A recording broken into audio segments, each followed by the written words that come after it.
وَأَمَّا مَنْ خَافَ مَقَامَ رَبِّهِ وَنَهَى النَّفْسَ عَنِ الْهَوَى فَإِنَّ الْجَنَّةَ هِيَ الْمَأْوَى۔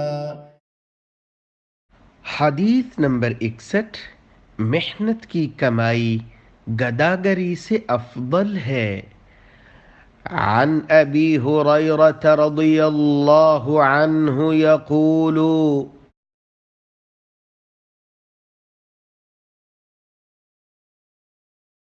قال رسول اللہ صلی اللہ علیہ وسلم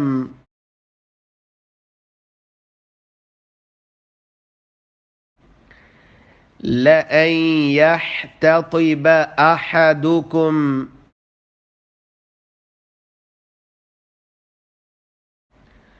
حُزْمَةً عَلَى ظَهْرِهِ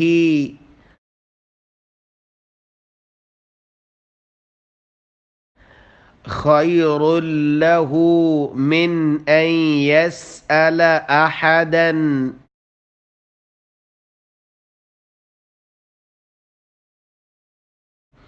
فَيُعْطِيَهُ أَوْ يَمْنَعَهُ۔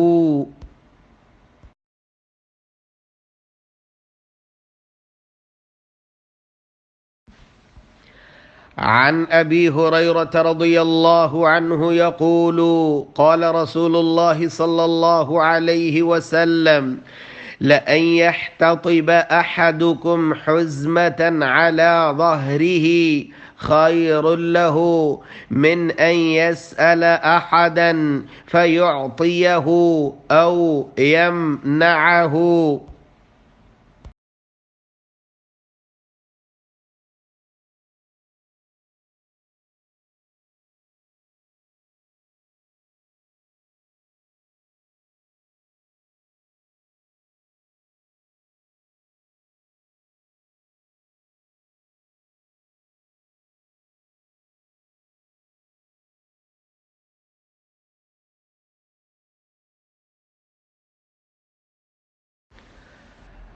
عن ابی ہریرہ رضی اللہ عنہ یقول قال رسول اللہ صلی اللہ علیہ وسلم۔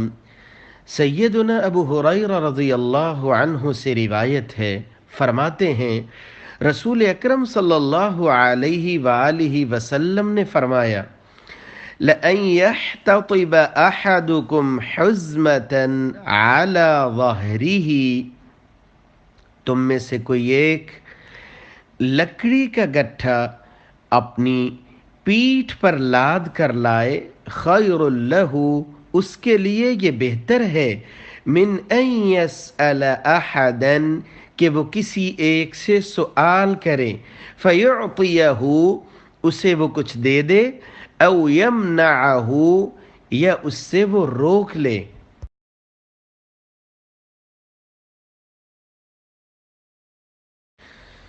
سیدنا ابو ہریرہ رضی اللہ عنہ روایت کرتے ہیں، آپ صلی اللہ علیہ وآلہ وسلم نے فرمایا لَأَن يَحْتَطِبَ أَحَدُكُمْ حُزْمَةً عَلَى ظَهْرِهِ، تم میں سے کوئی ایک لکڑیوں کا گٹھا اپنی پیٹھ پر لاد کر لائے، خَيْرٌ لَهُ مِنْ أَن يَسْأَلَ أَحَدًا، کسی کے سامنے ہاتھ پھیلانے سے بہتر ہے کہ وہ یہ کام بھی کرے، فَيُعْطِيَهُ او یمنعہ، یہ سوال تو ایسے ہی ہے نا کہ جس سے وہ سوال کرے اس کو آگے سے وہ دے یا نہ دے، لیکن محنت کی عظمت کو سمجھنا ایک مسلمان کی ذمہ داری ہے۔